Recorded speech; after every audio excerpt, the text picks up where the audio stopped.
Salutations à tous et bienvenue une fois de plus dans le cadre de l'école virtuelle africaine. Cette fois-ci, nous nous inscrivons déjà à un chapitre très intéressant en terminale A4 et vous êtes sans ignorer que nous sommes à la veille de l'examen. Il faut mieux saisir, mieux comprendre, n'est-ce pas, tous les chapitres dans leur globalité. Ce chapitre en question que nous allons mettre davantage l'accent actuellement est celui, n'est-ce pas, de l'espace et le temps. L'important de ce chapitre à l'apprenant est de pouvoir saisir et comprendre quel est l'impact que le temps exerce sur l'homme. Bon, je vous invite donc, après la transition, n'est-ce pas, de mieux comprendre les éléments essentiels de ce chapitre. Mais avant tout, je me présente personnellement. Moi, c'est M. Ulrich Ndoye-Nunkwa, enseignant de philosophie.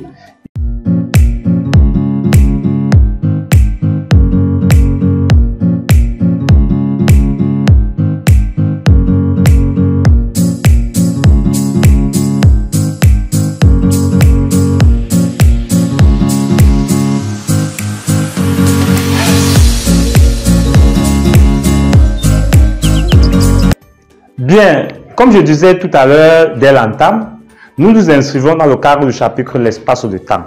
L'espace et le temps est un chapitre qui semble beaucoup déranger nos apprenants que vous êtes en terminale A surtout. Veuillez donc suivre attentivement. Je vous invite à suivre jusqu'à la fin, honnêtement. Dans ce chapitre, l'espace et le temps, avant toute chose, il faut d'abord chercher à identifier le problème fondamental. Parce que ce qui dérange, ce qui fait problème, c'est généralement au niveau du problème du chapitre. Parce que chaque chapitre a un problème. Le problème ici est celui de l'impact du temps et l'espace sur l'homme. Il est question de savoir, est-ce que l'homme, en réalité, que nous sommes des maîtres de l'espace et du temps? Ou alors, est-ce que nous sommes des prisonniers de l'espace et du temps? Voilà donc pourquoi cette question surgit. Peut-on dire que l'homme est prisonnier du temps et de l'espace? Prisonnier, ça veut dire esclave. Est-ce que la position, est-ce que la place que nous occupons dans l'espace et le temps est une place d'observateur, c'est-à-dire ceux qui subissent? Ou alors, est-ce que c'est une place, n'est-ce pas, d'acteur, c'est-à-dire ceux qui agissent? Ce qui nous amène donc à deux thèses. À partir des deux thèses, vous allez donc comprendre la quintessence de ce chapitre. La première thèse, comme vous voyez, l'homme comme prisonnier du temps et l'espace. Quand on dit l'homme comme prisonnier du temps et l'espace, il s'agit de montrer en quoi le temps et l'espace influencent l'homme. Nous avons dans un premier temps le caractère irréversible du temps. Lorsqu'on dit le temps est irréversible, ça veut dire que l'homme n'a pas la possibilité, n'est-ce pas, de retourner en arrière. L'homme ne peut pas retourner en arrière pour modifier quelque chose qui est passé dans le temps. Ça veut dire qu'un temps passé ne revient plus. Voilà pourquoi on subit le temps. On ne peut pas ni arrêter le temps, ni avancer le temps, ni retourner en arrière. Voilà pourquoi Jules Lagneau affirme, le temps est la marque de mon impuissance. Le temps est la marque de mon impuissance. On peut dire que l'homme est impuissant face au temps. Nous avons également Héraclite. Héraclite qui dit, tout s'écoule, rien ne demeure. Ça veut dire que rien dans cette vie est éternel. Rien dans cette vie est éternel. Tout est éphémère.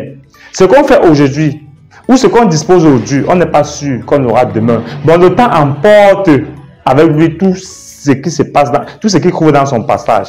Voilà pourquoi également Lamartine dit « Oh temps, suspends ton envol.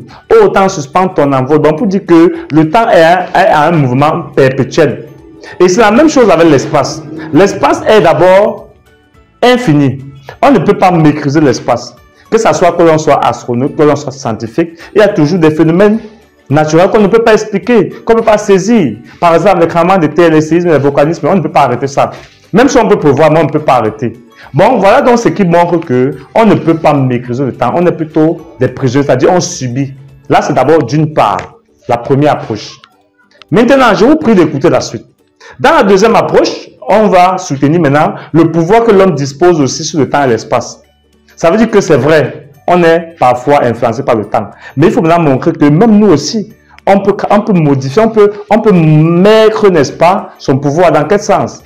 Déjà, l'homme à partir de ses œuvres, ses réalisations, ses actions, peut transcender le temps. Transcender le temps dans quelle mesure? Dans la mesure où, à partir d'une œuvre faite ou produite aujourd'hui, même après notre mort, on parlera toujours de nous. Et ça, dans cette mesure, donc, on dit donc que l'artiste, de par ses œuvres, peut s'immortaliser.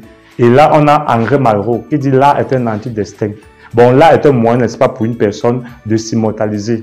De plus, à travers les objets scientifiques tels que les téléphones, les caméras, les vidéos, on peut revivre un instant passé. Ça veut dire qu'on ne peut pas certes retourner en arrière, mais à travers les objets scientifiques, on peut revivre un événement passé. C'est ça qu'on appelle immortaliser. Et de plus, l'homme peut aussi manipuler son temps à travers un agenda, un emploi de temps, n'est-ce pas, une planification de ces choses. Voilà pourquoi on dit que c'est à l'homme qui manipule son temps. À ce niveau, Merleau-Ponty dit « je suis moi-même le temps ». Bon, pour dire que l'homme manipule aussi le temps à sa guise. Bon, c'est pour dire donc que, ici, on va donc retenir en synthèse, tout simplement que, certes, le temps influence l'homme, c'est vrai, mais c'est à l'homme que revient la tâche, n'est-ce pas, de mieux, n'est-ce pas, orienter son temps et même son environnement à sa guise. Parce que l'homme reste et demeure le principal acteur de l'humanité. Bon, voilà donc ce qu'on peut retenir sur l'espace et le temps. Premier cas, en quoi le temps et l'espace nous influencent. Deuxième cas, en quoi nous-mêmes aussi nous influençons le temps et l'espace. Je vous remercie et je vous prie vraiment de suivre attentivement et de partager. Le meilleur reste à venir. À la prochaine vidéo. Merci.